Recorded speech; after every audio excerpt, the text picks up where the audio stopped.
Well, I'll give this little cookie an hour before we're doing the no pants dance. Time to musk up. Wow. Never ceases to amaze me.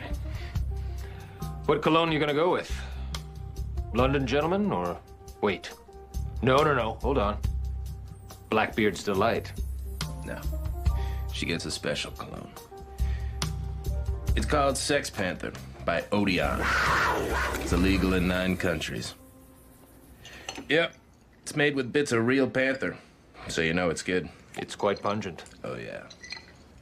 Ooh, it's a formidable scent. It stings the nostrils. In a good way. Yeah. Brian, I'm gonna be honest with you. That smells like pure gasoline. They've done studies, you know. 60% of the time, it works every time. That doesn't make sense. No, that certainly does not make sense, but it's definitely funny every time that I hear it, though, I have to admit. What is up, folks? MCU's Bleeding Edge. We don't take days off on holidays. We're like the U.S. Postal Service.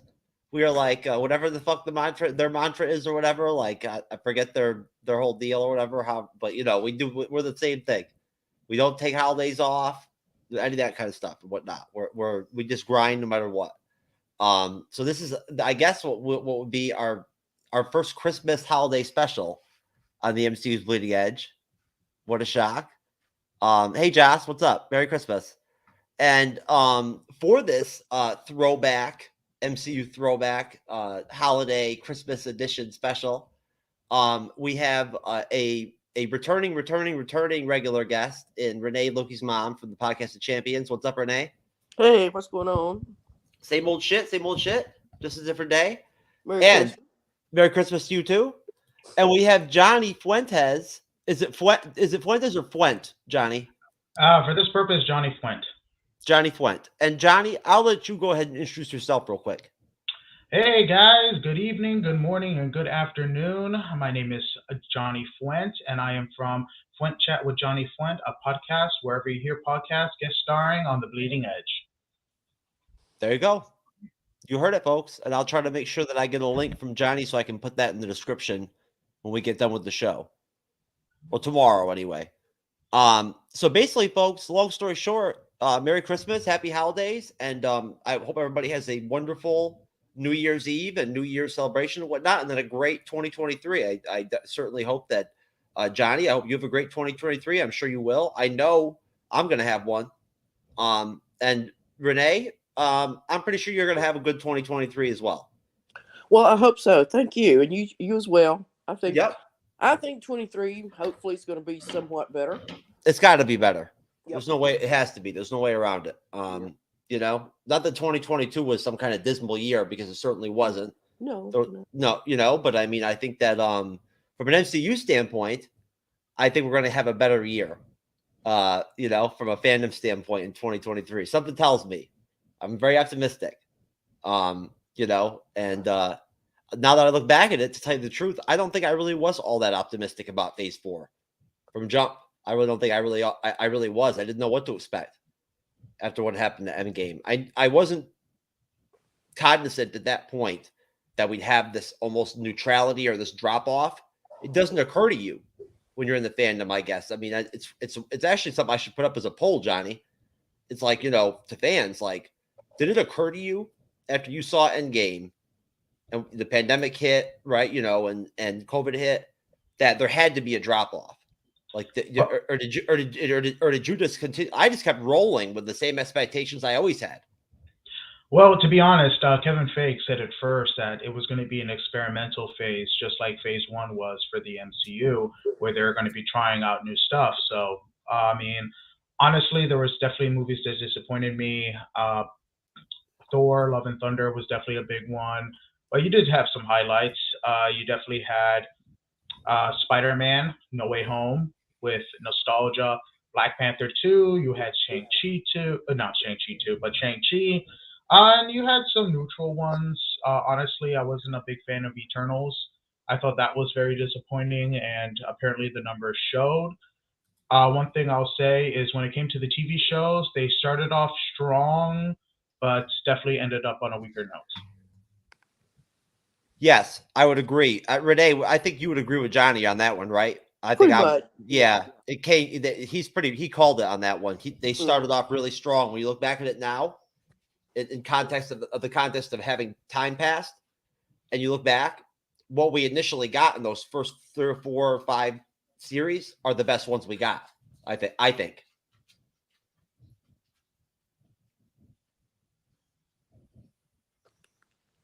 I'm sorry. Hello.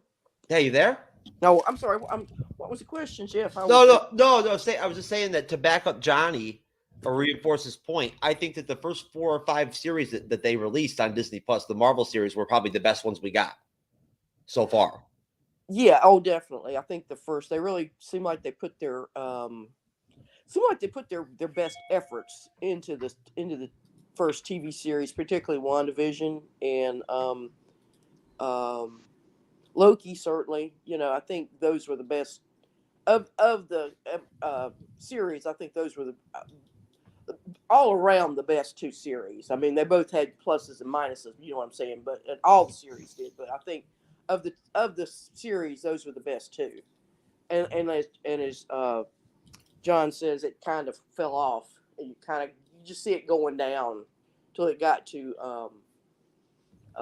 She-Hulk, and then it was just like a total mess at that point. Of course, it wasn't the same writing team. We have to remember that they've got how many units going on at one time. So I think that was one issue for them, but caused the quality drop off. But yeah. No, that's a very contained thing. The Disney Plus series are always an entirely new team and a new set of directors and writers and everything from series to series. Go ahead, Johnny. One thing about the She-Hulk series, and one thing I've actually researched for my podcast, was the fact that the writers actually never researched anything about what happens in a courtroom, and never really researched all the lawyer stuff because they said it was going to be too much work. I listened to a YouTuber who does a lot of legal stuff, and he was breaking everything down on what was actually working, what wouldn't work. Like, they really went lazy. And I mean, throughout these series, they made fun of their own bad writing, which, I mean, didn't really work out for them, especially that series finale. Definitely the weaker side. Yeah, I totally agree with that, John. I think that's exactly what they wound up doing. And it's a shame because She-Hulk in itself is a brilliant character. In the comics, they actually did something similar to the storyline, but it was flipped. Instead of the law firm wanting She-Hulk, they wanted Jennifer Walters. But I mean, they had to flip it and just add so many worthless villains into the show. Yeah. Well, believe me, we've got there's going to be plenty of shows, ranking shows and things of that nature. We're going to end up doing ranking shows, folks, that are going to end up covering essentially everything that came out. Probably in January is when we'll do them. Well, that's our window, and it'll probably be either on Sundays. Either we'll break up our phase 5, phase 6 preview that we're working on right now, and we'll skip over and do our ranking shows, or probably Andor will wrap up on Wednesdays, or Willow will wrap up on Fridays with us. We'll be in Cyber, and we'll just slip over and start doing Marvel over there, and we'll do the ranking shows there. But they'll be 2-parters, and it'll be everything that came out in 2023 or 2022. Like me and Renee figured out the other day, was what, 8 something altogether? Like yep. And then which is the same thing as what we got in 2021, if you think about it. We added Venom in 2021 when we ranked everything as a 9th. So that we considered that as a Marvel production. We did. We included it in the ranking shows. So that added a 9th. But it was the same thing. It was 8. So if you look back at it, from 21 to 22, it was the same amount of productions, technically, from the MCU. It was 8 and 8. We got 8 this year if you add in the Werewolf by Night special and the Guardians of the Galaxy holiday special. But besides that, it was just 3 Disney Plus series and 3 films. That's all we got this year for Marvel. Pretty skimpy. Wouldn't you include Morbius for this one, considering the ending had Michael Keaton? Me and Renee talked about that. I think we should, but Renee doesn't think so. Yeah, I think it's okay to talk about Morbius, or whatever. But I think in terms of doing it within this MCU saga that we tend to try to stay in and the continuity of storylines and whatnot and characters, I don't think Morbius. I mean, yeah, you're right that, but other than add in the fact that it was probably the worst movie. No, but you know what, Renee? Though he's right. He's right. With the Michael Keaton tie-in, that would be the same relevance and the same evidence of reasoning why we added Venom last year. Yeah, that's what you know what I'm saying? Yeah, that's a disturbing outcome. It doesn't matter. It'll just end up being probably the eighth or ninth pick Yeah, for but now I'm everybody. Movie, so yeah, I mean, I don't really want to watch that movie. I don't either. Yeah, one thing I'll say is it only gets worse from here, considering that next year we get Kraven the Hunter, and they've already made dramatic changes to him. Instead of a hunter, he's an animal lover, and he's fighting Fuck that. No, tyranny, bullshit. I don't believe animal rights. No. I'm serious. Look it up. Please tell me you're joking. I am sadly not. So let's not include. Wait a minute. You're telling me they changed the Morbius fucking name Kraven the Hunter to fucking Kraven the Animal Rights activist? No, he's still called the Kraven the Hunter, except he's an animal rights activist in this movie. What? You gotta be fucking kidding me, man. I'm not. I wished I was. I swear to God. Sony is coming up with another movie, a Spider-Man villain that showed up in 2 issues called. Madam Web? No. I forgot what he's called. He's like a Mexican wrestler. He showed up in 2 issues. Madam Web has been around for a little bit, but aren't they doing Madam Web? They are doing a Madam Web with Jessica Jones, Jessica Drew, different other Spider people, where they're trying to protect Peter Parker before he was born. I have no idea where they're going with this. Renee, this is why I can't follow Marvel and the MCU on a daily basis like Johnny. Because if I had known, if I had heard that they did that to Kraven the Hunter and made him an animal rights activist or whatever, I would have already probably had a stroke. Here's the big thing. They're trying to tie this in. Sony's trying to tie this into Secret Wars because that's the big reset for Marvel, which is going to be the 6th Avengers movie.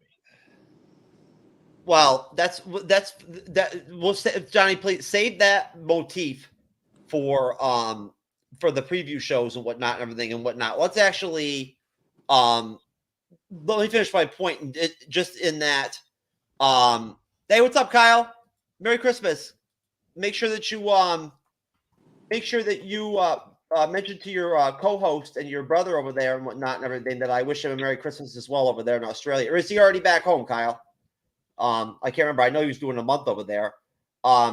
Folks out there, this is Kyle from True Believers, MCU, True Believers Marvel Cinematic Universe podcast.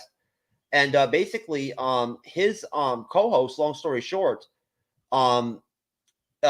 had a really, really tough ish period where he unfortunately he couldn't see his wife for 2 years because of COVID restrictions and whatnot and everything. She's in Australia, and because of visa issues she's been having, I guess, with the US for whatever reason. I can't remember all the exact details, but basically, long story short, they didn't see each other for 2 full years.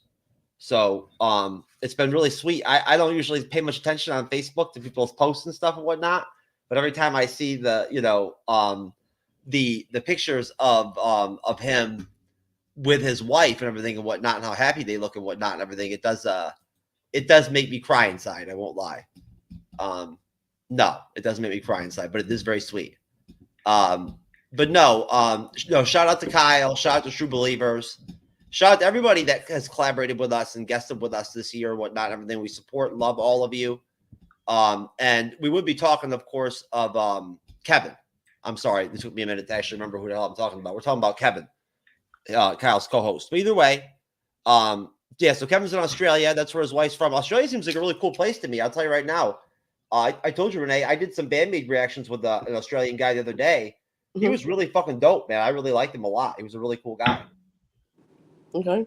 And I'm pretty tight with Biz too. He's from Australia. People from Australia seem all right. Oh yeah. Lots of Australians on a lot of these different little forums and whatnot that I like to travel around on and talk on and several folks from Australia. I've known. Yeah, you know, it's weird. I'll tell you right now, Johnny. One of them. You know, honestly, I come across creators from Australia that I want to collaborate with on a personal standpoint that seem like cool, fun people more than I do from people like from the UK. Which is weird, right? Like when I talk to creators from the UK, they're a little bit more like pessimistic and like hard to work with at times for me. Even though we only have that 5-hour time difference, which is not so bad. I have recorded with people from the UK before a bunch of times. It's just that for whatever reason, I don't know. This is just my personal experience. With the Australian creators I've worked with, they're like more than happy to bend over backwards to try to like make time and like make it work with you. And they have like a freaking 15-hour time difference. 15 hours? Yeah, seriously. You got to record with them at like weird ass times, which I always do. You know, it's just part of the deal. You know what I mean? I always try to bend for the other creators too. I mean, if they're from India or, you know, Norway or, you know, or like if they're from the Grandmaster over by Podcast of Champions where Renee's from, he's from the Netherlands. You know, I think it's like the same thing for him. I think it's like a 14 or 15-hour time difference or something like that. Either way, let's get into the actual throwback aspect of this damn show. This is supposed to be a positive holiday special type situation. So I got something cool to start off. I think you guys are going to like it. Very, very inspiring, very positive, very festive.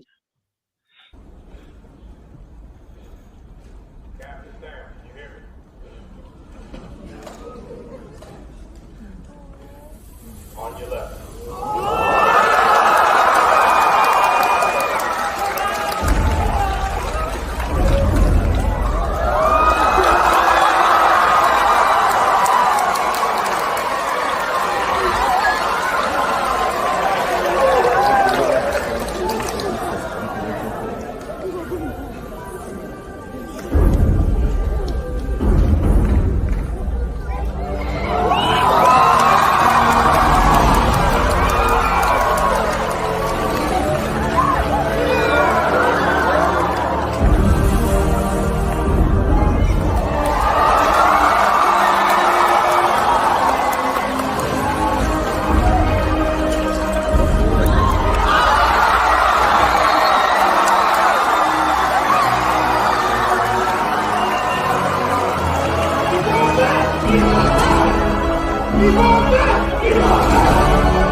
Fuck yeah. That's just dope as hell. Renee, have you ever seen one of those theater reaction videos before? No, I really haven't. That's awesome. I've never experienced an audience like that either. But you know, it just goes to show you what year did Iron Man come out? 2008. 2008. And when did this movie? When did Endgame come out? 2019. 18. Oh, was it 19? years. So that was 10 years of emotion pin up. 2019 exactly, 10 years. Yeah. Just like my shirt says right here.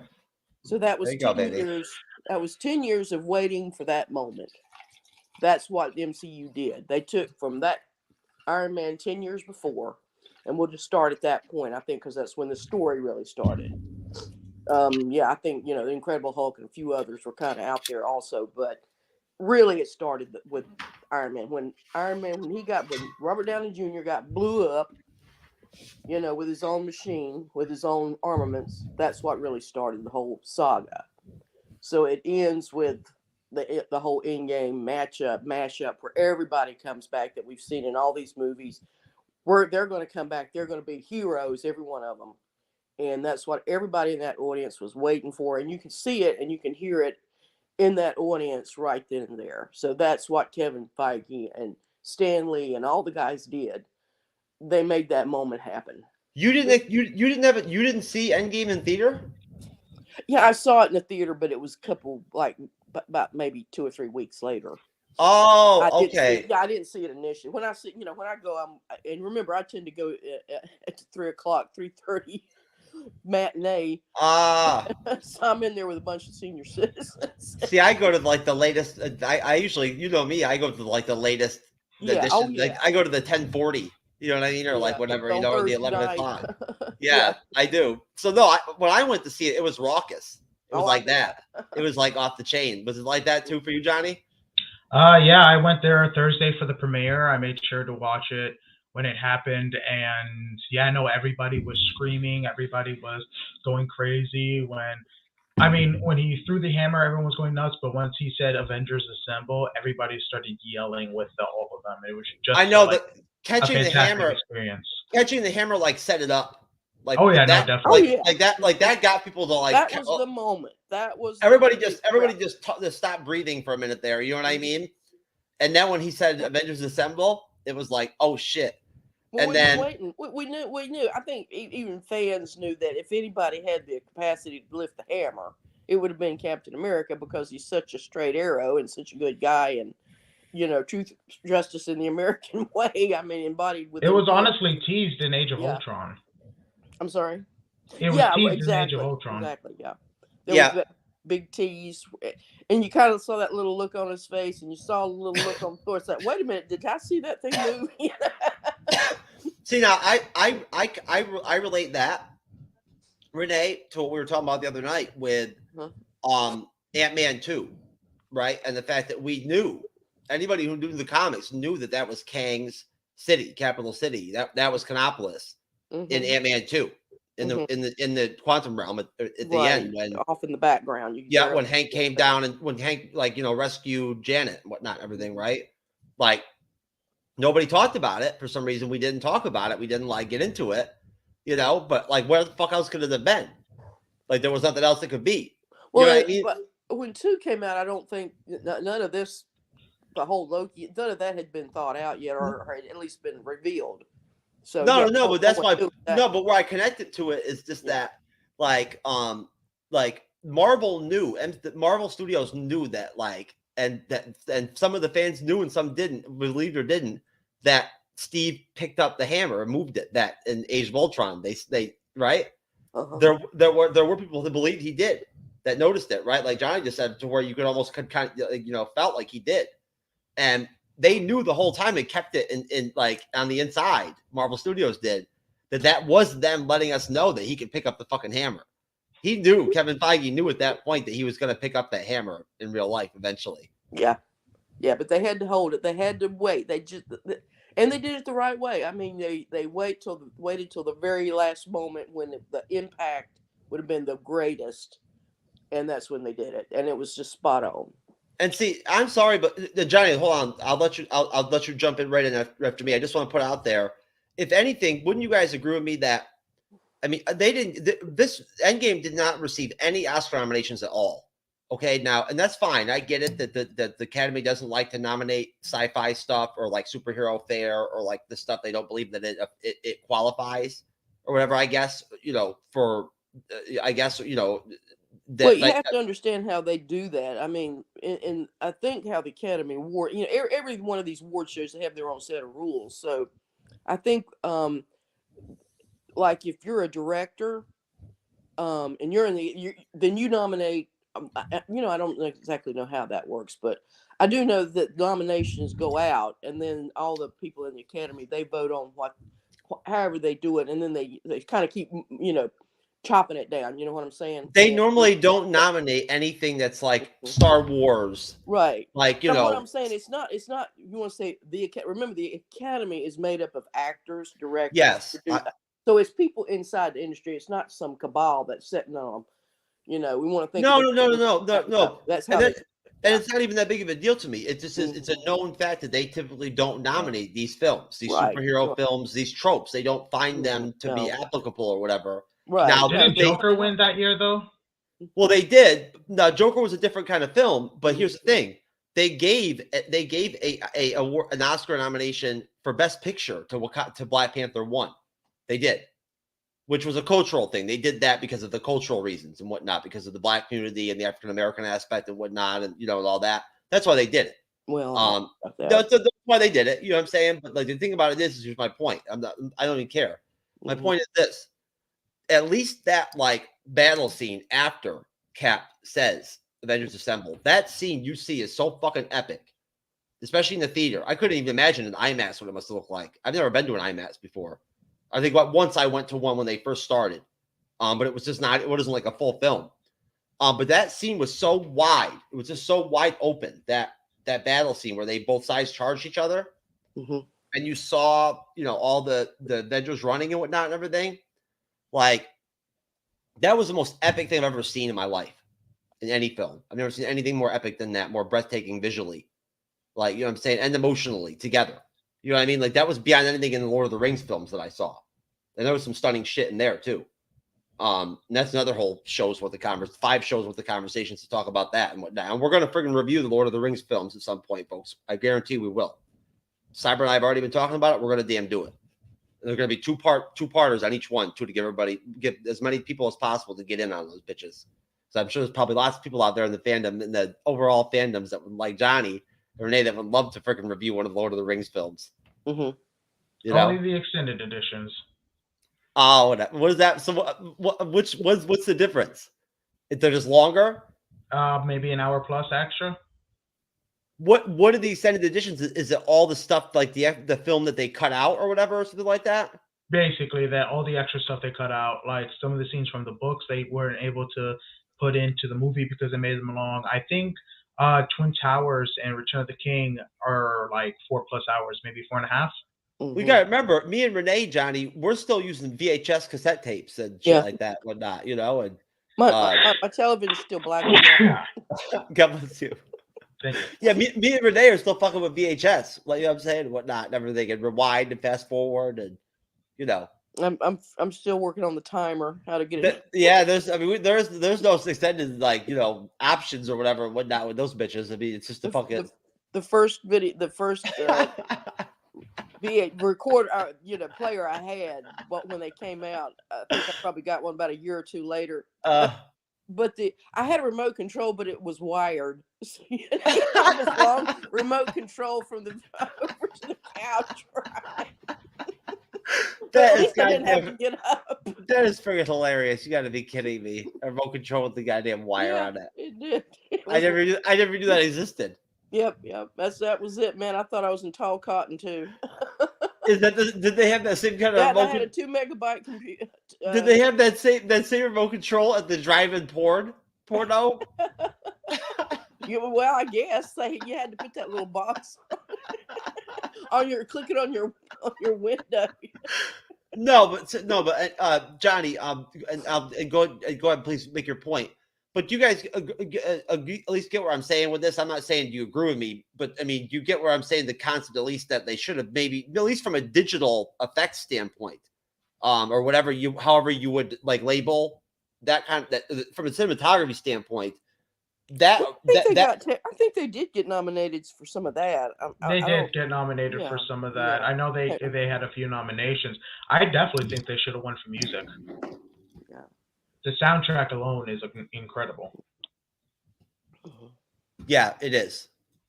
Without question, it definitely is. And no, but I mean, honestly, so Renee. I mean, going back to your point though, Jeff, I think you're right though. I think as far as it's sort of a ghetto. I think they've put these types of films, and it goes way on back. I don't think it's necessarily a slam at comic books. It goes back to science fiction, what they would consider remember these types of movies that are not, I mean, just about all of them. You look at what the big blockbusters are, whatever the highest ticket sales, whatever. Go back 50 years ago, those would have been B movies. That they would have never put that kind of money toward that type of a movie because they wouldn't have got the return on it. Not in American theaters, not at that time. So I can sort of see where there's sort of this stigma that's still on these type of stories, these types of movies, no matter how well they're done. It's just considered B movie picture fare. Bless his heart, Steven Spielberg, and he did a lot. Probably he was one of the people that brought the B movie genres out of the secondary, second string buckets or whatever. He brought that with Indiana Jones and whatnot. He finally made that type of genre A-rated, first rated. So I think it has sort of climbed from that, but there's still the stigma on it. You're right. I think Joker was totally different thing. I mean, Joker was so well done, and the comic book aspect to Joker, I thought was to the side. You could almost have excised all the comic book references, the DC references out of Joker, and that movie would have worked just as well. I mean, it could have worked as a man who's totally insane and thinks he's the Joker. There's no Joker. I actually thought that in the beginning that's how they were going to do the movie, but turns out it was actually a DC based film, which was still fine. But I'll say this when it comes to I'll say this when it comes to some of that stuff. Even now, a lot of directors and moviegoers are afraid to make regular movies that are high budget. I mean, look at the new movie Babylon with Margaret Robbie, Brad Pitt. Box office bomb, yet a lot of critics like it because a lot of people are pointing to superhero movies and saying, hey, these are taking over the genre. No one's going to want to watch a non-CGI big blockbuster movie like it was back in the 90s. Yeah, that's true. That's really turning out to be the truth. I mean, look at the movies that are and I mean, this goes back, it's not just MCU. I mean, this goes back going about 20, 30 years where that's what moviegoers want. And then you add in the fact that with television technology and whatnot and computers and streaming has really enhanced TV. Go back, like I say, 30 years ago, I'm still looking at a cathode ray tube. That was the movie experience in the home was no better than that. So you had to go to the movies just once a week, or every other week just to see some quality, eye candy or something. But when I mean, the whole paradigm has changed over, and I think the whole industry they're trying to adjust to it. The MCU's has led the way. I'll say that they've Disney and whatnot, they figured it out early that this is that really your meat and potatoes are going to be on streaming and internet and whatnot going forward. I just don't see movies recovering. It's just going to be blockbusters and whatever for the movies. Well, Johnny, going back, you had a point you wanted to make a while back, and I jumped in front of you. Go back, and what did you want to get out there at that point? Go ahead and take as much time as you want. What was the context? I kind of forgot. Or talk or jump in on with whoever you want to jump in on. Okay, so I mean, when it comes to a lot of these Oscar nominated, I mean, like I was saying before, a lot of directors, I mean, Matt Damon even said it to the point, like he wishes he can make a movie like he did back in the 90s, like Good Will Hunting and stuff like that, make it something more modernized, but he says no studio's going to back it because it's going to lose money. It's going to lose money because going to pay everybody, making sure they get quality actors for it. It's not going to really work as it is, because if it's just your regular old slice of life movie, a lot of times, a lot of these indie films are becoming popular because they're low budget. A lot of these actors and actresses, they're not really known. I mean, look at Train to Busan, one of the best zombie movies ever. And a lot of the reasons they were able to make it so well is because a lot of these guys were unknown actors. Look at Parasite, another film that won the Oscar and definitely wowed a lot of people. Another that ended up was an indie film that was low budget, still made a lot of money. So a lot of times we're going to have to look back at a lot of these Oscar films that are going to be nominated in the next few years most likely are going to be indie films just because they're low budget and they're going to be the only ones being able to be the quality that the Oscars look for. Unless you're Christopher Nolan and just make a movie that nobody understands. Yeah, but even so, it's going to have a lot of visual impact. All right, so we've got right here. These are the nominations that Endgame got. So from the Academy Awards, they got Best Visual Effects. They got nominated. They didn't win. And then besides that, that was the only one. There was one. They got one nomination. And then they did get. Let's see. Yeah, the rest of the stuff is all pretty like small potatoes kind of stuff. They didn't really win anything. So I mean, and so there you go. I mean, so yeah, at least they did recognize them for the visual aspect and whatnot and everything. And I do think that's important. But Renee, I think that's awesome that was the first time you ever saw something like that. Because honestly, I watch stuff like that on YouTube all the time. That's what I watch. Like, is like theater reactions to like Infinity War and Endgame and shit like that and whatnot. Like that's what gets me jacked. And, like, yeah, absolutely. But I'll put one more point about the Oscars that didn't they expand? I mean, forever it was just always 5 pictures. You have 5, nominees for each category or something like that. And then I think they expanded it to 10. It may have been like maybe 10 years ago or something like that. I think there was some people were complaining about it. They said, why are you not?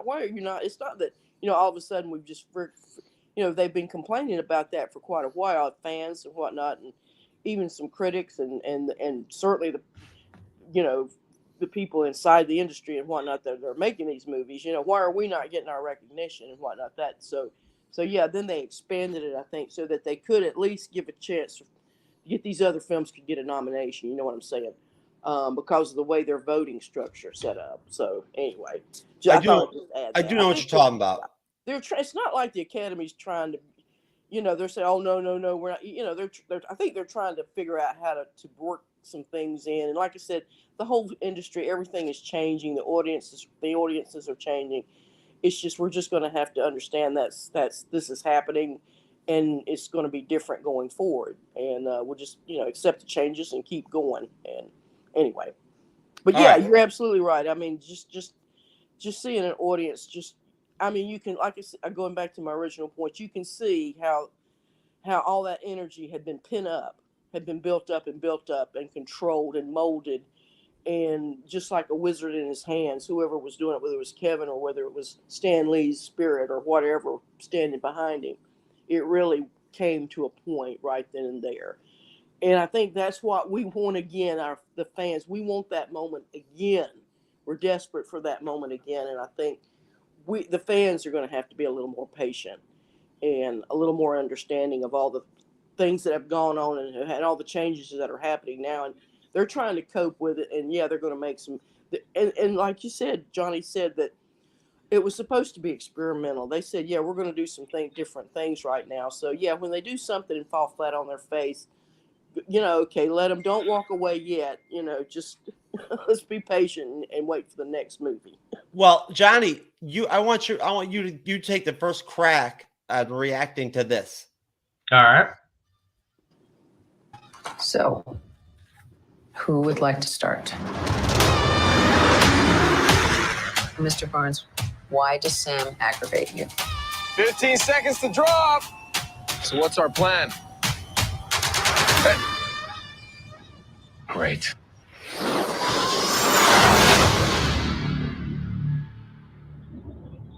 Superheroes. Oh, this is a great shot. Cannot be allowed to exist. That's a great shot. I have no intention to leave my work unfinished.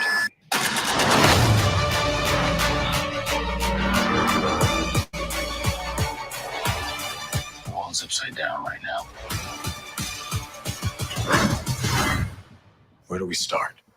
We came here to see Jeff. What you got? No. Not on my Buck, I have a plan. Oh, yeah? What is it? Is you ready? Here we go again. That's my girl right there. Running hard on the job. Can't take that care from us. Are you ready? Is you ready? You said you ready. Ready? Is you ready? Are you ready? Is you ready?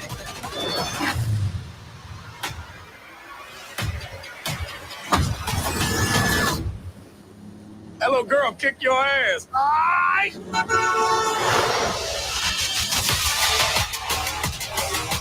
Gotta get that first shot up before that bullet hit me. See? That wasn't so hard. Are you ready? Is you ready? Okay. You say you ready. What are you doing? Whole squad ready. Are you having a staring contest? Are you ready? Is you ready? Just blink. Sweet Jesus. I mean, how old are you? Man, that is some good ass fucking trailer music. But go ahead. You go ahead, Johnny. You go first. Honestly, trailer still brings a smile to my face, especially with Zemo. He was definitely the best part of the show. Just his awe, his character, and yeah, no, I mean, not for naught, the show was pretty good. I loved it, and just the trailer, especially Sam and Bucky's kind of lethal weapon type relationship was pretty cool.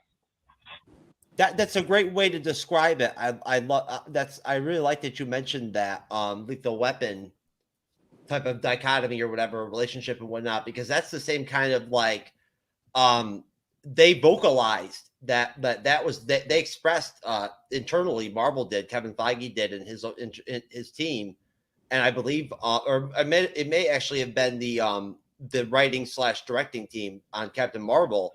That's what they were looking for with the Samuel L. Jackson, Nick Fury, younger Nick Fury character, and the Brie Larson Captain Marvel dynamic. And Captain Marvel was they wanted to go with that lethal weapon. They didn't get the lethal weapon. Honestly, this Falcon Winter Soldier definitely captured more of that vibe. The only criticism Captain Marvel was more like the Naked Gun. Yeah, that was more Naked Gun. The only criticism I will have for Falcon and Winter Soldier was just the villains were very weak. Yeah, I agree with that. That's a great trailer, though, man. Great music. Great trailer, yeah, definitely. You know, I mean, honestly, Renee, is that not a well put together trailer? Mm-hmm. Yeah, I mean, oh yeah, it's got all the action. It's it's what you expect. You want to see, oh golly, what's his name? The Falcon. You want to see him flying. So they gave it to us. What to expect. And the series, yeah, it opened up with the action, which I loved. I mean, that whole first scene in the first act of the first episode was just nothing but action. So and great, well done. So yeah. I mean, I think that's what they said they were going to give us, just a lot of action, a lot of buddy cop stuff, and funny. So yeah, the trailer matched the series pretty much. But I agree with Johnny that the villains kind of. I think it. Yeah, I don't know where they were going with that. So. But I'll tell you, and you can, and where I'd like this to relate to both of you would be this: the Falcon and Winter Soldier for me was probably the first series where, I don't know if this is something that all fans experience and whatnot in the fandom, or this has to do with my traumatic brain injury, possibly maybe in some way, or it's a neurological thing or whatever. But or a combination of the two, I'm not sure, but basically when we reviewed or maybe the fact that I do this, I review these series episode by episode, right? Like I'm in this content creation deal, you know what I'm saying? I'm a YouTuber and whatnot, and we look, so I reviewed Falcon and the Winter Soldier. It was the second Disney Plus series we did after WandaVision, right in the beginning of the MCU's Bleeding Edge, back when we had Perry Ramsey. What's up, Perry? As our third co-host, me and Cyber. And I'll tell you, I was critical of, and Cyber will tell you, I was critical multiple times during the series especially the finale. I was very critical of the finale during the time that we watched it and whatnot and everything. I was very, very unhappy with it. I really was. Now I don't know what, but that's, I mean, being a fan, being a part of the fandom is a living, breathing thing. Just, it's an ebb and flow, just like the MCU. Right. Like, I mean, we all have our own personal lives and our own demons and family issues and kid issues and, medical issues and bullshit and drama and whatnot and everything that affects our lives. That's going to affect how you view and how you perceive and how you, review or, what kind of attitude you bring to like a review show one night, like you might be an asshole that night. But Yeah. either way, over time, especially once they announced the Captain America 4 film, right? That was just huge for me as a Captain America fan. That's like pure fan. That's almost like fan service to me that they fucking decided to do that fourth Captain America film with my goddamn fucking hero up here, Sam Wilson, Captain America. I know you can't see him, but that's my boy right there, that motherfucker. He earned that shit. He earned that shield. You know what I'm saying? And I'll tell you right now, he was great as the Falcon, but people need to remember and like make sure that they fucking call him Captain America. God bless you, because he deserves that shit. He earned it. I wish Anthony Mackie nothing but a great 2023. I think Captain America 4 could be like a game changer type of MCU film, like legit. The only thing I would ask for would be if I could have one wish, like one genie rub or whatever, it would be to bring the Russo brothers back to direct that film. That would be that. I think what they would do with Sam as Cap, what they could do with him, I couldn't even imagine. And I think it could be great. And I think they'd be the perfect set of directors for him. The Cap he is versus Steve. I think they'd be a great fit with him. He's more capable of humor, I think, than Chris Perry is. Chris Evans, I'm sorry, Anthony Mackie. But anyways, my point is, the series grew on me. It really, you know what I'm saying? Like once I realized and saw the importance of the connective tissue of it, the fact that without the Falcon and the Winter Soldier, we don't get Captain America 4, right? That changed a lot. That really would change my outlook on the series looking back at it. Then over time, I just really looked back at it and I was like, you know what? It was a goddamn good series. Especially once I saw shit like, the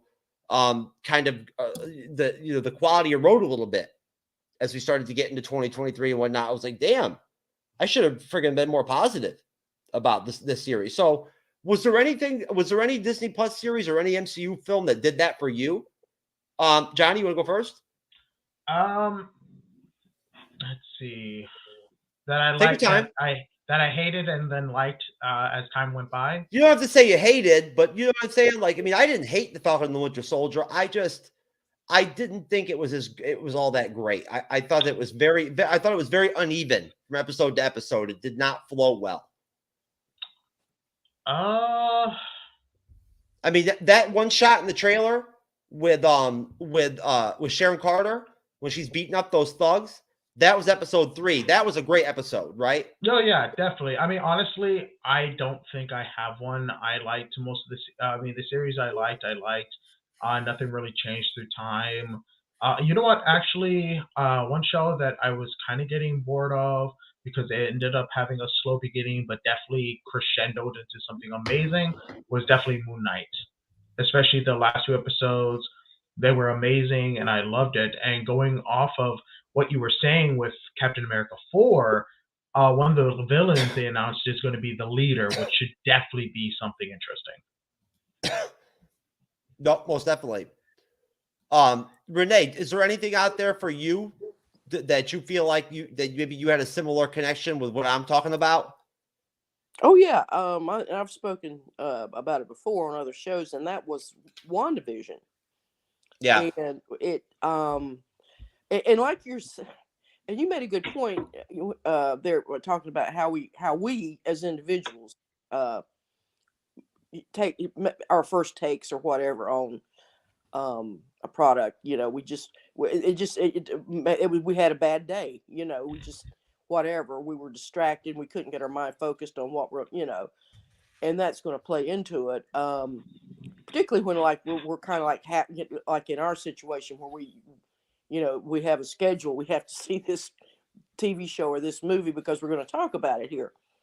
But yeah, I think when I first saw WandaVision, I didn't exactly know where they were going with it. I mean, it was started out with these black and white, which, I mean, I could see what they were doing. I mean, I understood this was something going on in her head, but I didn't really understand, well, why are they doing it this way, and not giving us any clues.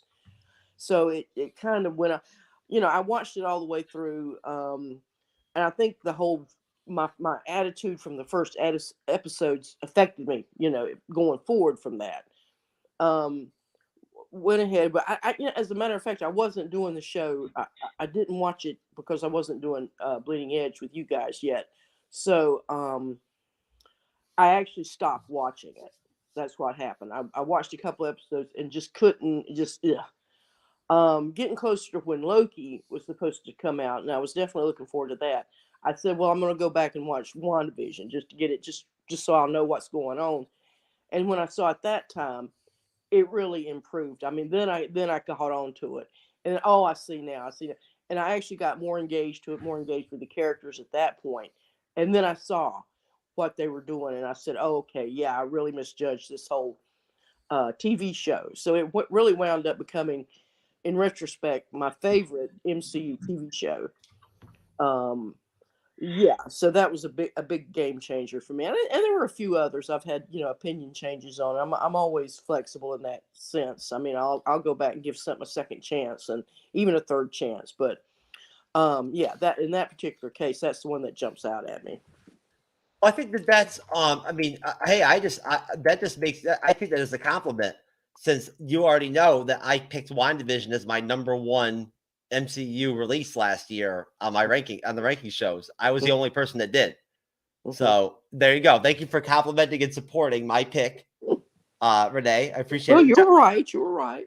Johnny, do you have any reaction to what Renee said about WandaVision before I launch into the next trailer?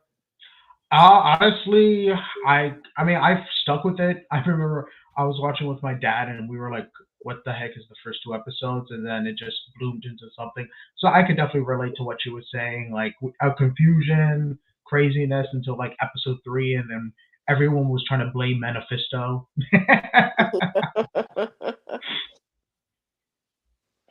Yeah, no, and that's one thing, and again, we'll say this for another show, but the buzz during WandaVision, that first Disney Plus series that the show evoked, right, was just so unique. Like it was a different buzz than Endgame, right? It wasn't a buildup. It was just this fervor of like this new concept now of these Disney Plus series, and the fact that everybody wanted, was Magneto. I thought Magneto might even pop up in the damn series. I really did. Like I was ready for Magneto to pop up, and I'll tell you, you guys are going to be surprised with the next trailer I'm going to drop on you. This is a reaction. You're going to like this, Renee. This is not, instead of the reaction mashups that I usually do, this is going to be an actual straight up, like one YouTuber reacting. And I'm not even going to tell you, it's going to be a surprise what the actual trailer is. 1, go. So begins the end. Oh my God. For Lord Darkseid. God! God, your goodness and the sword! I've never seen being as strong. Maybe one. This trailer is fucking awesome. Soups is back. I love this guy. I spent a lot of time trying to divide us. Bat Tank. I made a promise to him on his grave. Listen to the music. Yo, this music is giving me goosebumps right now. I need to bring us together. Oh, look at that shot. Enemies coming. Look at that shit, Johnny. It's time to unite. Amazonians. Uxus. Oh, the dome is red now. The world is divided. Zeus. No protectors here. No lanterns. No Kryptonian. There you go. Will fall in his name. Look at Darkseid. I have turned worlds to dust. This is fucking dope. All of existence shall be mine. Let's go! There's music! Oh my God! Black suit! Second chance. I am not gonna waste it. They said the age of heroes would never come again. Oh my God! Oh my God! Omega beams! Omega beams! I don't care how many demons he's fought and how many hells. My heart! He's never fought us united. It's time Silence! to stand. Fight. No! The time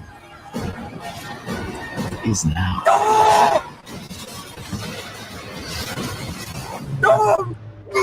Oh my! Oh my god! Oh my god! Oh my god! Look at that fucking shot. Oh my god. Damn. Talk about an end shot. And they didn't even like try to like make that linger either. It was real quick and then over. You know? What do you think, Johnny? That is a fucking sick trailer, man. It is, but it kind of loses its magic once you realize it's all for naught. The Snyder Cut wasn't. The Snyder Cut was all right, man. I liked it. Well, I'm not talking about this. I'm not talking about the movie. It's well, okay. Let me rephrase that. I'm talking about the fact that the fact that we're not going to get the Snyder. We're not going to get the rest of it and everything. And exactly. Yeah. Like we're hitting a huge reset. No of the actors. I mean, the only person who's staying is Jason Momoa, but he's being recast as Lobo. I know. I can't believe that shit. Are they actually? Are they going? But they're still going to release the Aquaman 2 film, right? Yeah, they're going to release the movies. From my understanding, I think Blue Beetle is going to be the newest movie. It's going to take place in this new universe, just because it's the movie that moved from HBO Max exclusive to movie theaters. So my belief is it's going to take place in this new universe because it has no references at all to any of the other heroes that were previously there. Again, save it because Johnny, believe me, brother, we've got plenty of shows coming up where we're going to be talking DCU, right? And there'll be plenty of and brother, I'll have plenty of opportunities. You'll be tired of me reaching out to you, to asking you to come on the show. You know what I'm saying? Just ask Renee and everybody else. I bug everybody. I'm like, come on, I know you want to come fucking grind with me, baby. People get tired of my shit, but no, I'm just kidding. It's not like that. But no, man, believe me, you'll have plenty of chances, bro. We're gonna be covering all that shit. I'm probably gonna add a 4th show here soon. Like I'm gonna expand us beyond 3 and go ahead and do it like a Thursday show now, pretty soon. I think just to grind out more live streams, man. Do more, have more space for more content. We're covering so much different shit now. There's not enough space for Marvel. I need another night. Another show just to be able to fucking do the MCU, man, to the extent that I want to do it. If we're going to be the bleeding edge. So anyway, that's another conversation for another night. And then plus Renee knows I'll tell you about it another time, Johnny, personally on the phone. I have this whole X-Men project I want to do where I want to do this whole fucking huge X-Men thing and just go fucking crazy on it and like go nuts, like, and just make a shitload of different content, live streams, recorded videos, fucking anything X-Men related, review all of it, all the Fox films, all the animation, all the animated, all of it. Just do all of it and make a playlist out of it and everything, and just get a bunch of fucking creators together and whatnot, and just jam that shit out and do something positive for fucking the fandom. You know what I'm saying? And whatnot, instead of all this negativity. We're getting the X-Men eventually, so why not start that build up? But either way, another conversation, folks, for another day. That's me subliminal. That's me in a very subtle, sneaky way plugging future content for the audience right there, Johnny. Just so you know, that's a little tricky little industry type shit there. No, I'm just playing. But no, but that's a dope ass trailer though, in real life though, right? Seriously though, isn't it? Yeah, no, definitely. That's a good fucking trailer. That shit with Go ahead. So especially with the Martian Manhunter tease in the trailer. Oh yeah. What about Darkseid? Oh, Darkseid was fantastic. I mean, I definitely liked Darkseid. I loved how they redesigned. I went back to the original for his son. I can never remember his name, but yeah, no, everything was fantastic. Oh, the guy that does the voice is great too. Oh, obviously, that was one of my biggest disappointments is that he didn't get more screen time. Yeah, Renee, you've seen that trailer before, right? For what? For Snyder Cut? No, I had never seen. No, I had never seen that. What'd you think of that? That's the trailer for the Snyder Cut, the Justice League Snyder Cut version. Yeah. I mean, it was pretty standard. I mean, you got a lot of the. I couldn't really see a lot of it. It was kind of cut down in a little box there. Yeah, I mean, standard. I mean, all the heroes. I mean, I was watching the guy more than I was watching the actual trailer. Yeah, it's. Yeah, you kind of lost me on the DC stuff and a lot of that because I don't really follow it that much. I mean, I didn't even see. I think I did see the first Justice League in the theaters and went to sleep. I didn't because I was in one of those really nice recliners. And I'm sorry, you okay? I'm fine. Okay. Yeah, but it was, and I went to sleep. So, and then when I saw the Snyder Cut, I watched it on television. But and it was a big improvement with the exception of the musical interludes, which just at that point I just want to vomit. But yeah, whatever. I mean, like I say, I'm not that heavy into the DC, so I'm kind of not a good person to go to opinions about that. It's a great trailer. I just thought it was a really well done trailer. The Snyder Cut's great. I'll tell you now, Renee, we're going to review it this year. We're doing it. I've been wanting to do it. We got to get it out of the way and just knock it out and do it. So you better be prepared. If you want to get on that shit, you're going to have to watch it. I'll give you my HBO Max shit login information if you need it. I got your back. But the Snyder Cut was great. I thought it was great. But no, I actually have a non-screen shared one that I think you guys will enjoy. And here we go.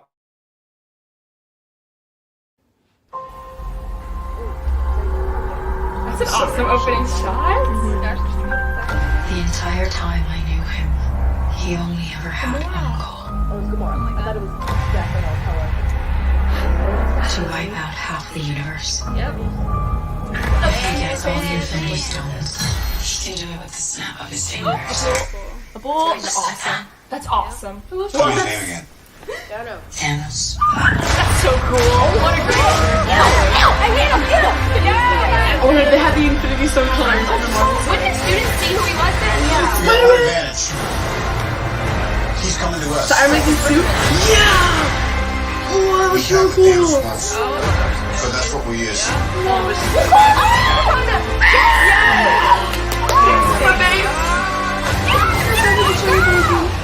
Let's talk about this plan of yours. I think it's good, except so weird it sucks. Together. So let me do the plan, and that way it might be really good. Our Spartans are being really good. I am so excited.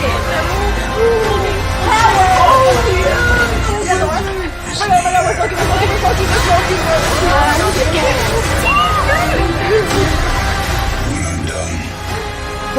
Whatever, they'll be Avengers. Tomorrow! Oh my god! Humanity will still exist. Oh, that's a really new flashback of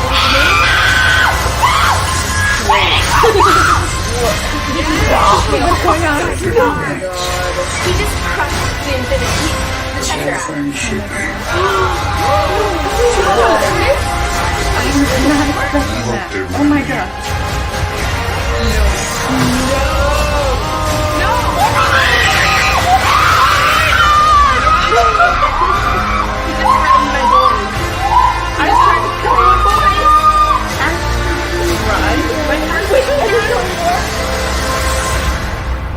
I'm Peter, by the way. Doctor Strange. Oh, you're using your made-up names. Then I am Spider-Man.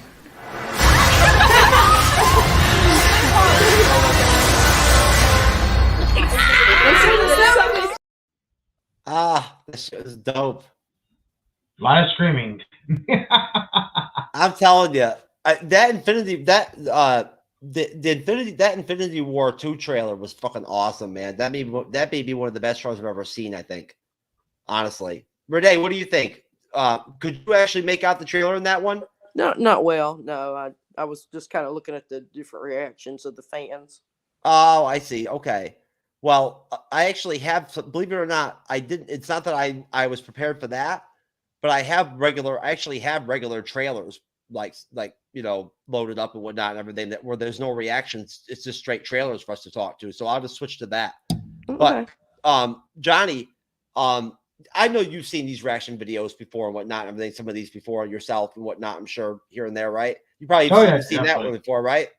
I mean, that one particularly, no, but I've seen a bunch of them, and honestly, it's still just magical. Seeing for the first time everything going into 2018 with Infinity War, all the superhero groups coming together, it was just magical. And I remember going to see Infinity War opening night, and just being in awe, everyone cheering, everybody just being quiet. It was just incredible. Yeah, I'm telling you, there's I recently was reading this article about the actual, there's a guy that's actually doing a psychological study on why people actually are so into reaction videos from a brain standpoint, like neurologically, what it is or whatever that's going on, that's firing or whatever, up there, that's causing people to be so attracted to these reaction videos. And when it boils down to it, it's essentially all it boils down to, at least based off this guy's premise, is just that seeing other human beings doing the same things we do or have done, or seeing the same things we've seen or listened to, and then relating to them in a positive way where we see them enjoy it just like we did. You know what I mean? Or like do it a similar way we did it, the way we did it, or something even higher, more. There's just something in, human nature wise, and what that gives us enjoyment out of that.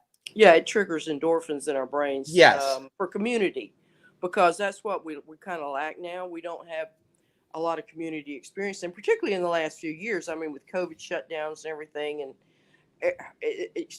people haven't been able to go to schools. You haven't go to churches, wherever your community, wherever you're, you meet up and have that communal experience where you're talking to different people and you're seeing different faces and each other in those aspects. You're reinforcing each other.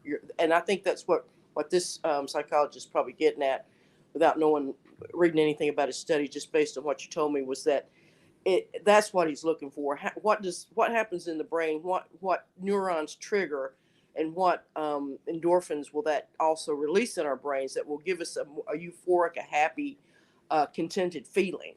And I think that, so absolutely, these reaction videos, I think, stand in for that. It gives us a chance to see other people, like, as you say, behaving the way we are, and that reinforces our behavior as being positive.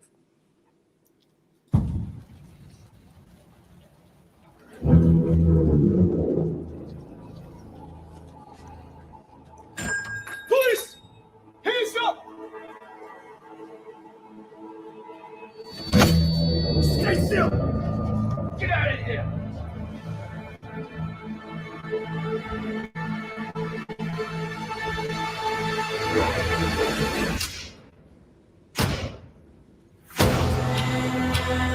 Fear is a tool.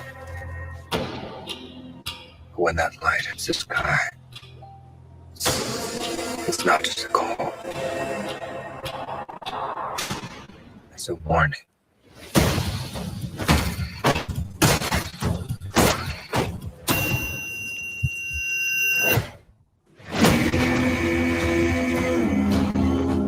I've been trying to reach you. Fire the gun! This is about a king.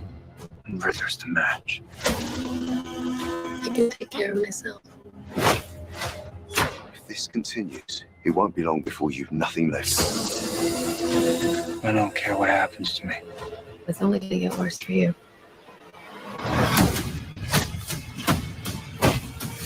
Oh, hey, sweetheart. Ain't you? Maybe we're not so different. Who are you under there?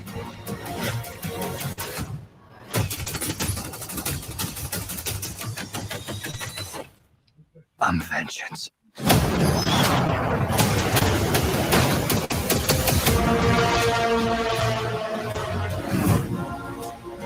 It's black and blue and dead all over.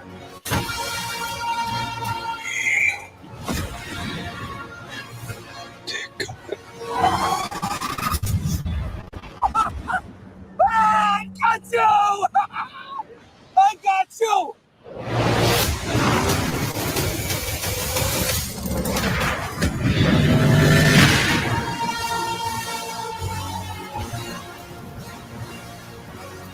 Ah, look at that shot!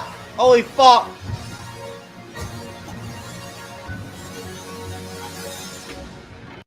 Damn, that's a good fucking trailer. All right, Renee. I know you can see that one. Yeah, I saw it. Well, it was a little herky-jerky, but I saw it. Yeah. That's a good-ass trailer, right? Oh, yeah. Absolutely. It's far better than the movie.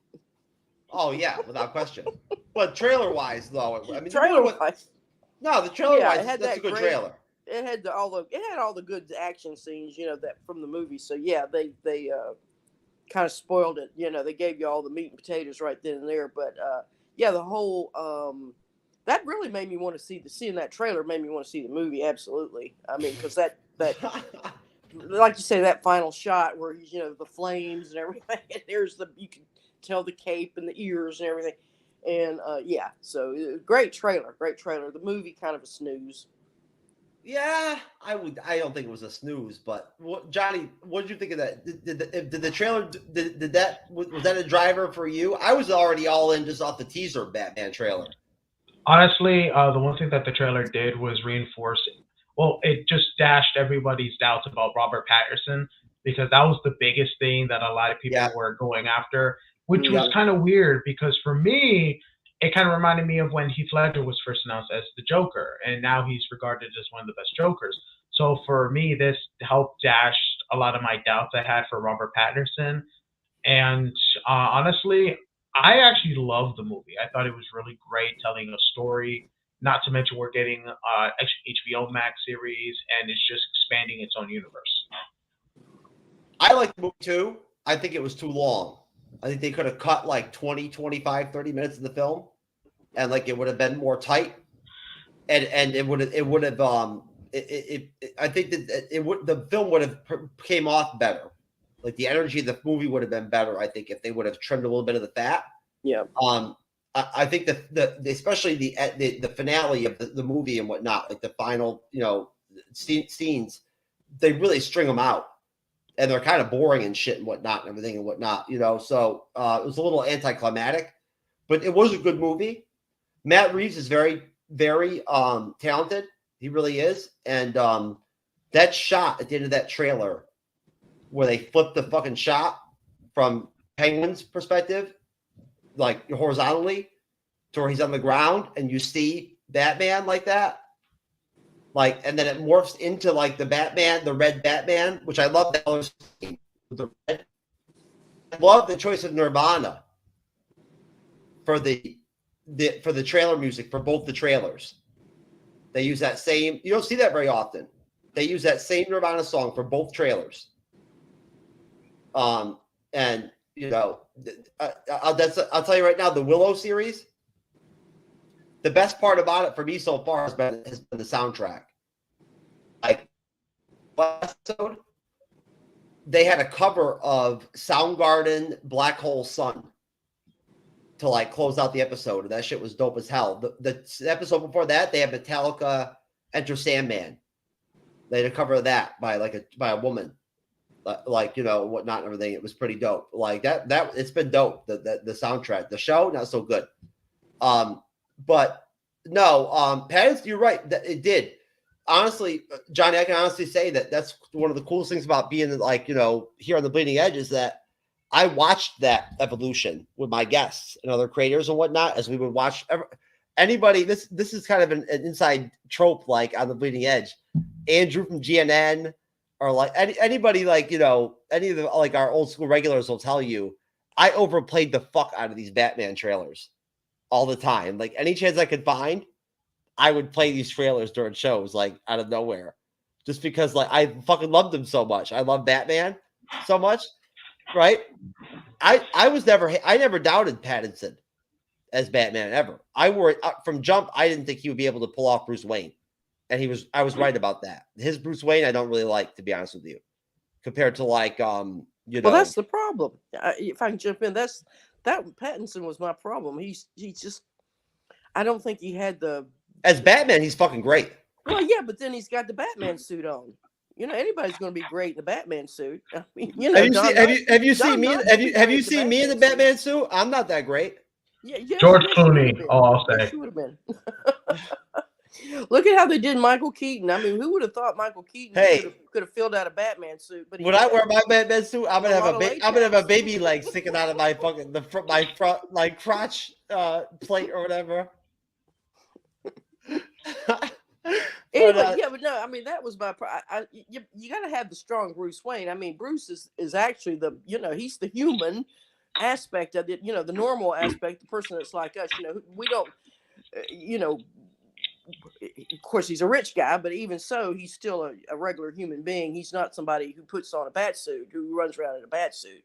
So, I mean, you have to have the balance of the two sides of Bruce Wayne's character, the Batman and the Batman. Like I said, the Batman always has the suit and has all the gizmos and the fans. Johnny, she's right. The fans, the fans expect that. They do. They expect it. What I'm hearing is your favorite Batman is Christian Bale. Is from what I'm hearing.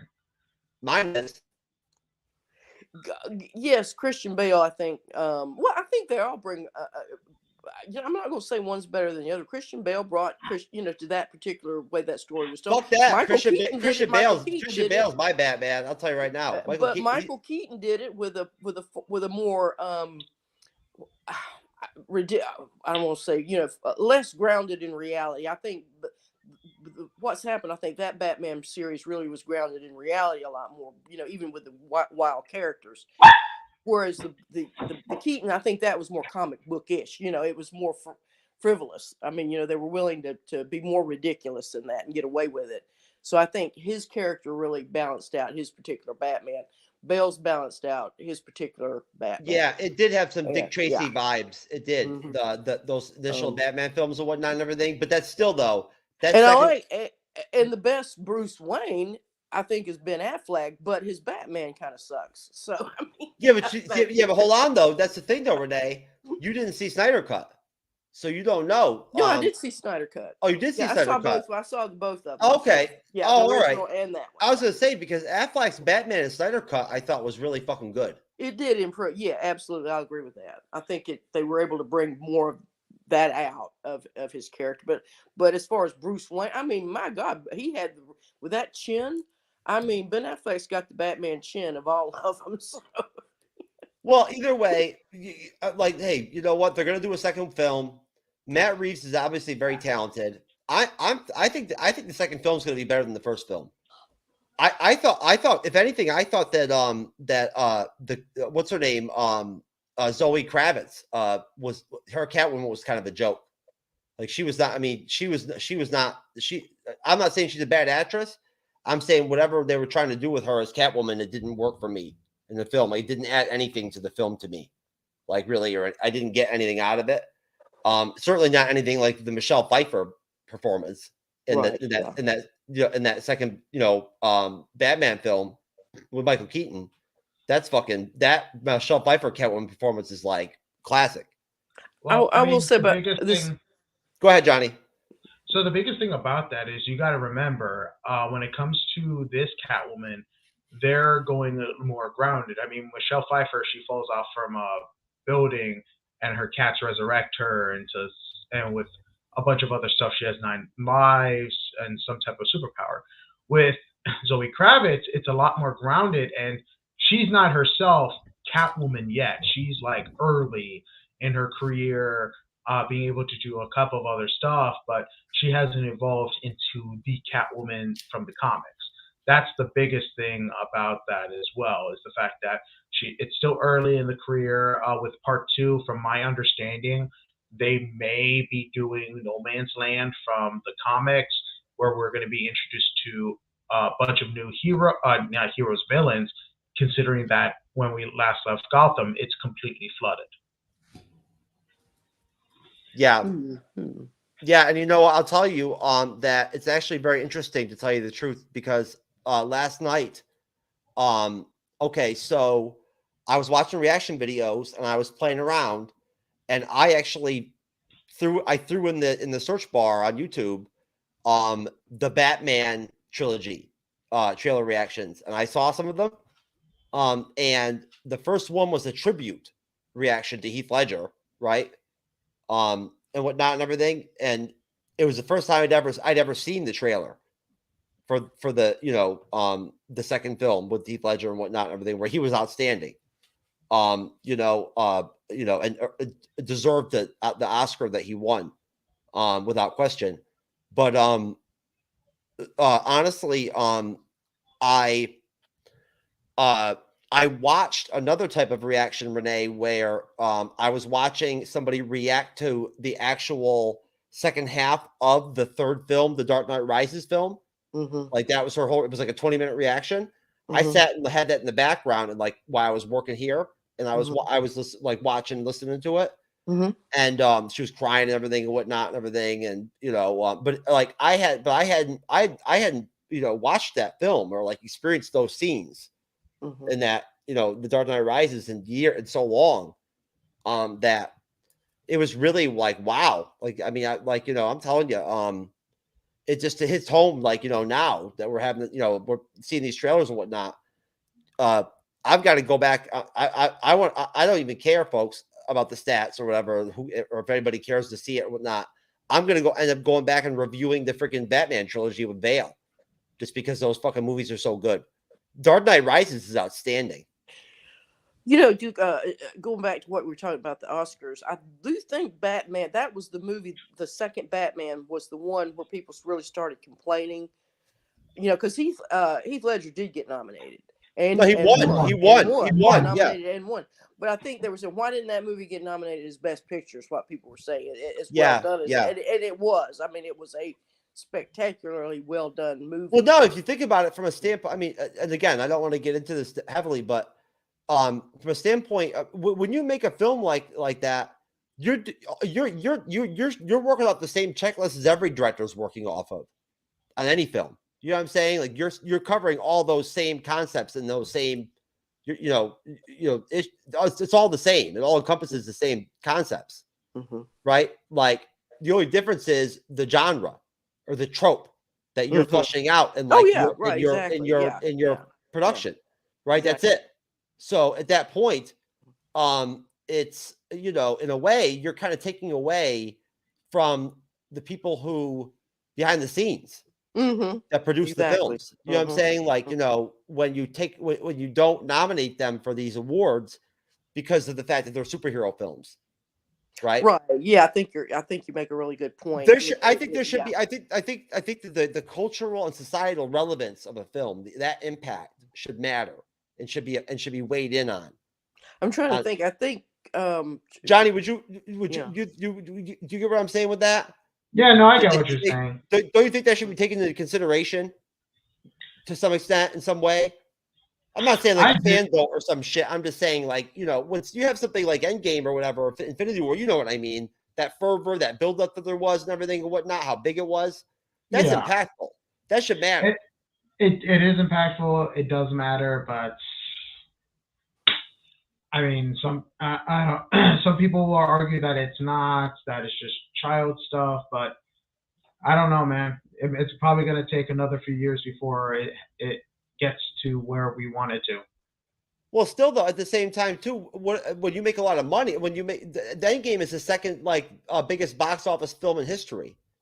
Oh, it is. Like that should matter too. You know but box office doesn't rewards and stuff like that. That's the biggest thing too. I'm just saying that there should be that these things should be connective tissue to like this nomination process and whatnot, to where these things they should. There's a relevance to what people get out of. There's a human level, a human connection. Well, I think one thing we consider, and particularly going back to where it's like it's inside industry that's doing all the nominating. There's going to be some jealousy there. Particularly when these movies make huge amounts of money, and get all kind of fan accolades, and people are just screaming, out for these particularly, I think with the directors, you look at somebody like Sam Raimi. I mean, the fans just almost, lying. I mean, he's like Orson Welles of, the comic book genre, but he's not really that respected otherwise in Hollywood. They just see him as this goofball director, this weirdo director. When a guy like Kenneth Branagh okay, he's going to direct one of these movies and be a part of it. I mean, he's bringing the gravitas of everything he's done before that. And I mean, he's well respected. He was well respected actor and director prior to doing Thor, so to sort of shun him for whatever reason, I don't know that maybe that first Thor should have been nominated as Best Picture, but even so, to shun his craftsmanship like they do, I think, and that's what Jeff, I think, is bringing out. I think there's sort of a prejudice and there's a jealousy that can kind of go into these things too. So, yeah, I think Johnny and I would both agree that there's a jealousy there. There has to be a jealousy when you've got a situation where obviously Marvel has basically I don't want to say monopolized, but they've dominated the entire cinematic landscape for what now, like fucking absolutely, yeah, 8 years now straight. Right. I mean, there's sour grapes there when Scorsese and Coppola and these guys are saying they're sneering at it and saying their comments about it. Yeah, that's sour grapes. Yeah, no, of course, and you know what? That's okay, because I've got something very positive next that I think you guys will enjoy, and there we go.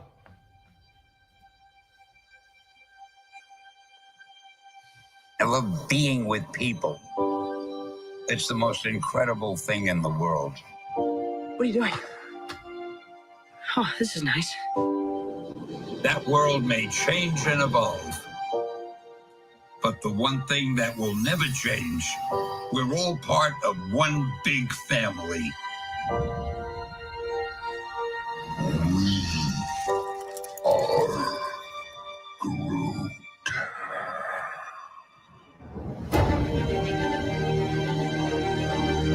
That man next to you, he's your brother. That woman over there, she's your sister. Higher, further, faster, baby. That's right. We're all part of one universe Wakanda forever! that moves ever upward and onward to greater glory.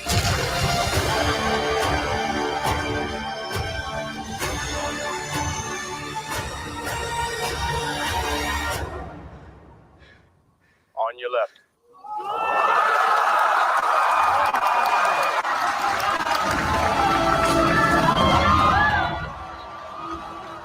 Avengers!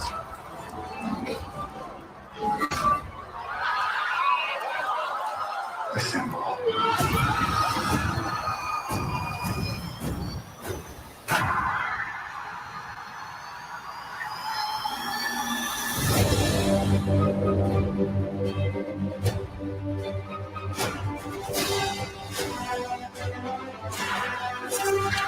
I've lived a lot of lives.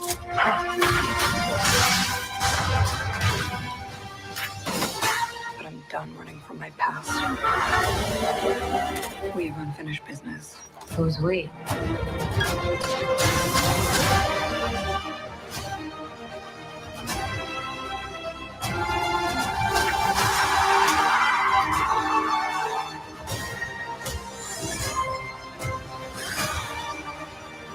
When you love something, you fight for it.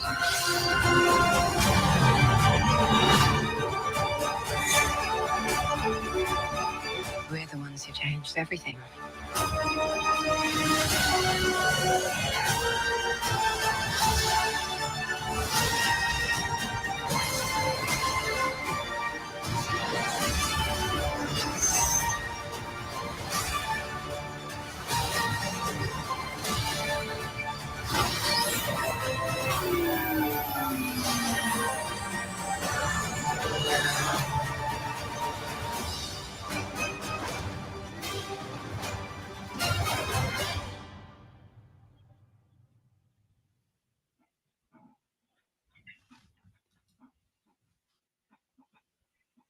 That is pretty dope. I really enjoyed that. I forgot that Marvels was supposed to come out this year. Yeah, it was. That's right. It was. Renee, I know you've watched that before and whatnot. Oh yeah, a couple times. That do you still enjoy it? Does it still do something for you? Yeah, and I was looking at the titles, what was coming up on the screen with the movie with the trailer. And yeah, it was talking about, we're connected, we're family, we're going to fight for this. And, and all the things that, the Marvel fans that we stand for and whatnot, and what we want to promote, and the unity that we want to promote and everything. I think that really stands out in that compilation video. So yeah. And then of course they had that little fan reaction that a snippet of that you showed earlier. Yeah.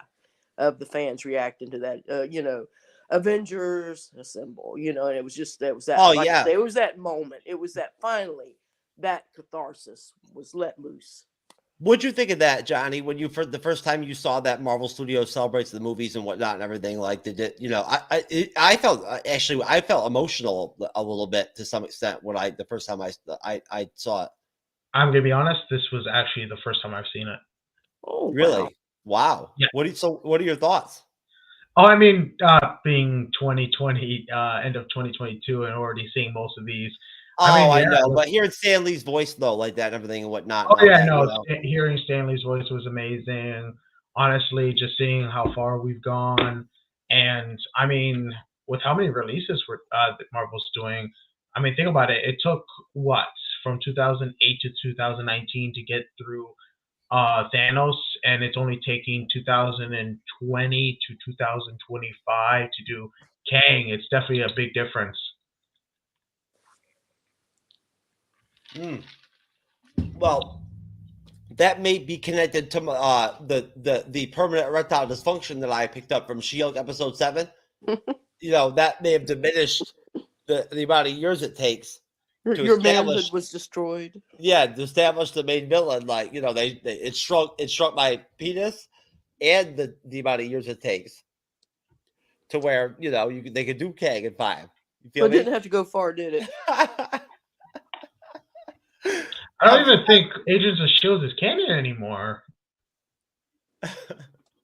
No, yeah, I just and I loved Agents of S.H.I.E.L.D. too. I thought that was a really good. I mean, it kind of started off real slow. It was kind of, I don't think they knew what they were really doing at that point. They were trying to make a regular TV show series and forgetting what they were. But by the time it got, I think, into the second season and then on from then, it was a really good show. And I would recommend it to anybody. If you ever just, you got to get a Marvel Jones on and you want to see some, check it out. Because, I mean, it's got, what's his name? Greg Clarkson. He's the star. And I mean, my gosh, he's wonderful. He's just such a good actor. And, what's his name? Agent Coulson. Coulson. Oh, my gosh. Yes. Agent Coulson, son of Cole. Because she shows up there. She shows up and has an adventure with Clark, with the Colt, son of Cole, as she calls him, and other things. Just really good, really good. Oh yeah, they had the what's his name? Robbie Reyes version of Ghost Rider was in the series. Yep. Oh, definitely applause for that. Yep.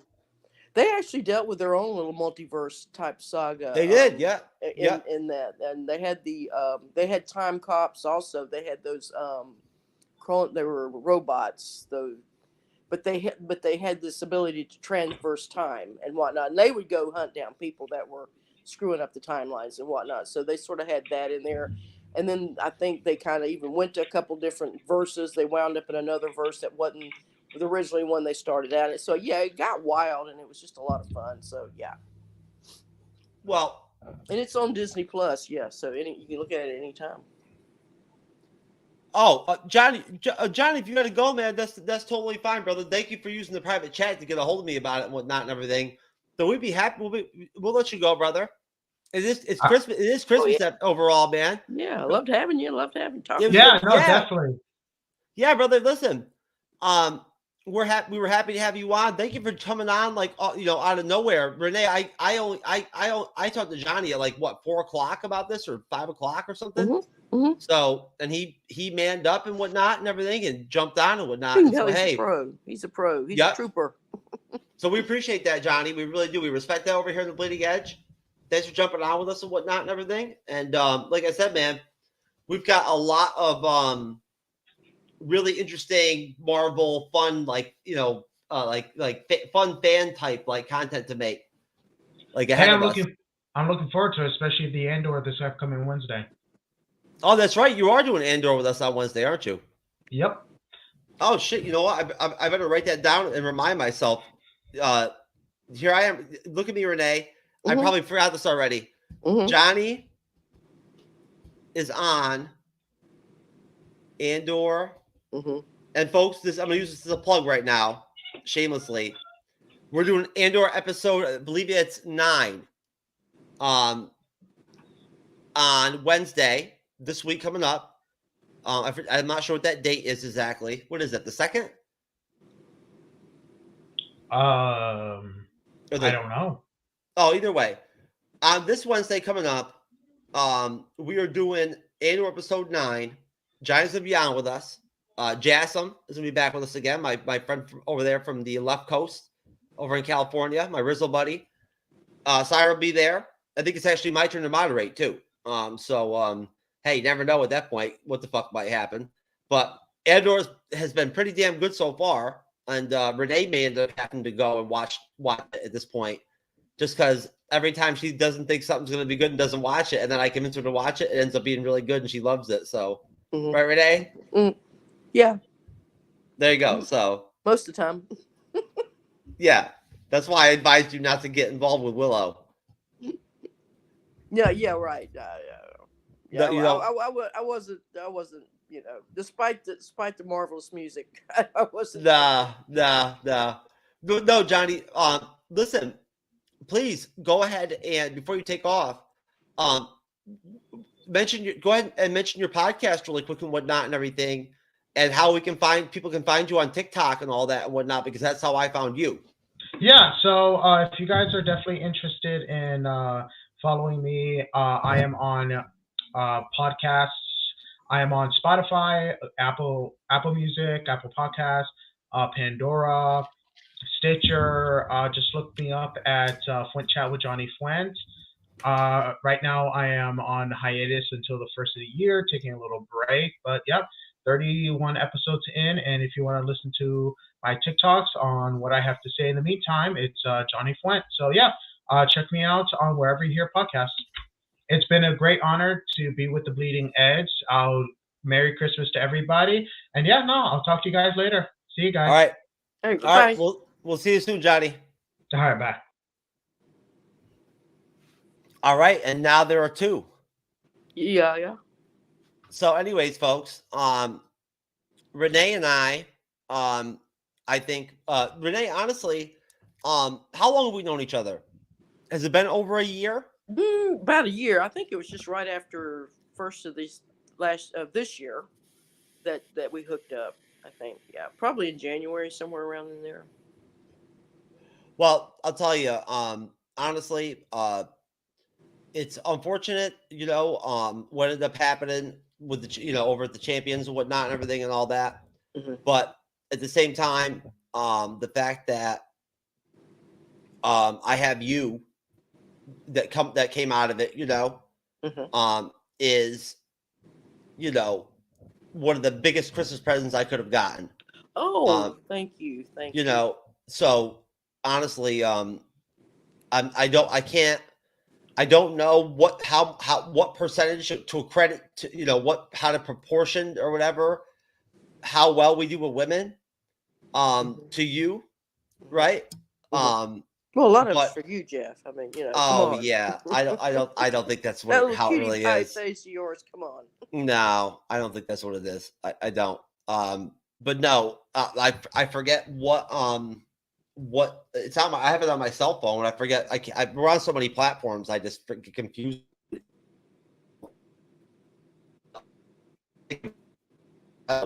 You're breaking up, Jeff. Oh, breaking up? Yeah, you've been freezing up a little bit throughout the show. I've been freezing up? Just a little bit, not bad, but just a little bit here and there, a little herky-jerky. I wish you would have told me that. Well, it wasn't bad. It wasn't bad. So yeah, we could understand what you were saying. Oh well, geez. Well, I'll have to check. I guess yeah. I'm on my Wi-Fi is down to 1 bar. Yeah. So it's not looking very good, to be honest with you. They had, I talked to you earlier, with all the cold weather and everything that's going on. Of course, you've been dealing with all the power issues and internet issues and Wi-Fi and whatnot. And it got so cold here, and I was telling Jeff about it earlier. When I came, it was at about 7:00 Thursday morning. May have been Friday morning. I'm not sure which way. Yeah. At this point, might have been Friday morning. At 7:00, power went off. Now it's 11 degrees outside. And the first thing you think, well, I paid my power bill. What's going on? But then I realized, everybody had that, and I just thought it was something local. And a little alert came over the phone: Duke Power, yada yada, it should be back on by so and so. And well, it was about 2.5 hours, no heat. I'm all electric. So I'm sitting here bundled up, and I'm at the point, I'm going to have to, well, if this keeps on, I'm just going to have to go somewhere else. And, but then the power came back on, thank goodness. But found out later we were having rolling blackouts. Duke Power in our area, North Carolina, in this area, they had to do that because the power was being drawn so much. They had to do that so they wouldn't have a big power grid crash like they had out in Texas. So last year, so that's what's going on. So, and I've actually been getting alerts. Duke Power, please turn off all your lights. Power down as much as you can. And so anyway, yeah, and that's just a good advice. For anybody, anything that you don't have to have on during these really cold snap night. Turn those lights off. Whatnot. Take it down. Make it easier so that everybody can keep their lights on and whatnot. So that's just a little public service announcement there. There you go. And I really appreciate that. Thank you very much, Renee, for putting that out there. Really quick. And like I say, you've been struggling with it for months now, for over a month, and you're just done a magnificent job with it, and just been a real trooper about it, and kept your shows going and whatnot, and so little herky jerkies and whatnot, we understand and we forgive, and it's all okay. Oh yeah, it is what it is. I'll tell you that honestly, I wish that folks, if you out there, the majority of you that pick up our views and whatnot and everything are people out there that don't catch us live, but just catch us in video form on YouTube, and which we basically consider almost like, I guess, our home platform. At that point, I'll tell you that you should think about going and checking out all of the House of the Dragon reviews that Renee and I did, because we did a great job. Mm-hmm. It was a great series, and I'll tell you, I can't wait for season 2. I promise you, Renee, I'll have T-shirts for us, even though nobody will be able to see your T-shirt. Mm-hmm. I'll still send you your T-shirts for House of the Dragon season 2. I'll have it on, and see if you can make a mini T-shirt for Lady Death Lady. She would love to have one. Maybe I'll figure out one for her. There you go. Maybe we can make that happen. She's back in her Dior tonight. She loves that particular gown, and there was a movie that's out that came out. It was real popular. Mrs. So and So goes to Paris. Mrs. Harris goes to Paris, and she's because she goes there, she's going to buy a Dior gown, and that's so Lady Death Lady was inspired by that movie. Hey, that's good to know. And you know nothing about what I just said, Jeff. You're just totally like deer in headlights at this point. No, I'm buzzed. So I'm pretty buzzed and whatnot and everything. I'm actually gonna go ahead and I'm gonna drop a outro. Renee, well, I'll talk to you in the studio, but Thank you very much for coming on and doing our first holiday Christmas special. Yeah, how about that? Yeah, I really appreciate it. Mm-hmm. Sometimes maybe good, sometimes maybe shit. There you go. That's how it is, folks. Merry Christmas, and we will see you on Wednesday. All right. Well, you don't see you, not me. No. I'll see, but you'll see her back on Sunday when we go back. When we go back, yeah. We go back to phase 5, baby. Yeah, we gotta pick that baby apart. Secret Invasion. We're gonna be. we gotta solve it, and we're gonna send all of our results. I think we're starting with Secret Invasion. We're gonna play the trailer, and we're gonna be breaking down the series. So yeah. All right, folks. We'll see you next time.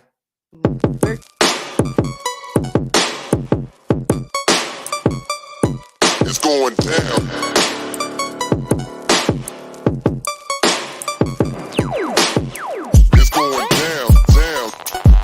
Damn, it's going down.